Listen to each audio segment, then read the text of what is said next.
le rôle de la carte d'empathie dans l'expérience utilisateur.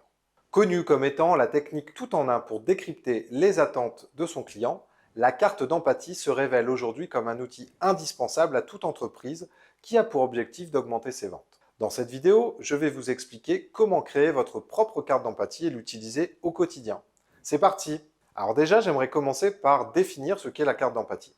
Concrètement, elle consiste à mieux connaître votre cible et à identifier les aides et les freins à l'achat liés à son entourage et à son environnement.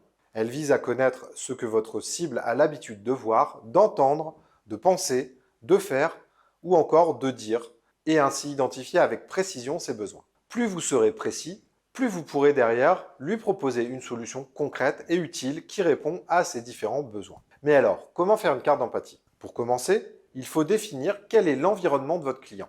Vous devez par exemple savoir où il habite, à quoi il est exposé au quotidien, ou encore comment sont ses amis. Ne lésinez pas sur les détails et révélez le Proust qui est en vous. Une fois cette étape franchie, vous allez chercher à savoir ce que dit souvent son entourage. Cela peut être lié à sa famille, ses proches ou plus généralement les médias qu'il consomme ou les opinions de son boulanger. Vous saurez ainsi identifier ce qui influence votre cible. Maintenant, concentrez-vous sur ce que pense votre client et ce qu'il ressent. Est-il en adéquation avec son entourage ou contre leurs idées? Est-il stressé ou détendu? La situation le frustre-t-il ou le rend-il mal à l'aise?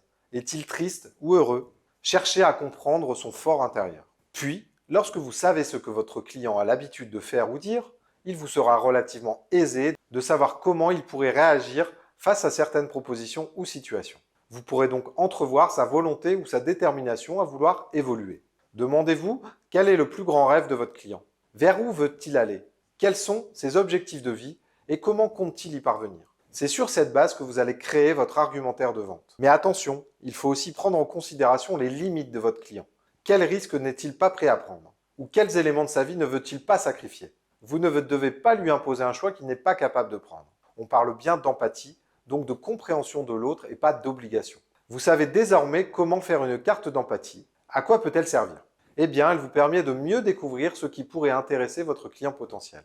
En effet, vous allez pouvoir améliorer vos offres, réduire ou augmenter le coût de vos produits selon les résultats révélés par votre carte d'empathie. Aussi, elle sert à optimiser le support client, à orienter votre discours marketing et à améliorer les conditions de travail de vos collaborateurs. Pour réussir votre carte d'empathie, il serait préférable que vous réunissiez avec d'autres professionnels du domaine du digital, tels que des techniciens, des marketeurs ou encore des référenceurs SEO. Ainsi, les idées que donneront chacun de ces professionnels sur l'élaboration de la carte vous permettront d'avoir diverses solutions et de pouvoir en choisir la meilleure.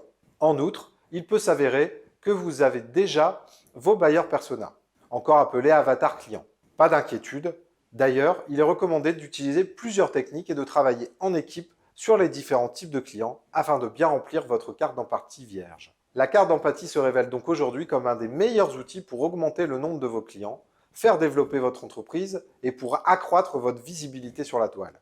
Accessible à tous, facile à utiliser et très bénéfique, la carte d'empathie est un moyen pour optimiser votre marketing tout en étant le plus proche possible avec vos clients et avec la certitude que vous serez en mesure de les convaincre. Voilà, c'est déjà la fin de cette vidéo. J'espère qu'elle vous aura plu. Je vous invite à me poser vos questions si vous en avez. Et pour ma part, je vous dis à très vite. Ciao!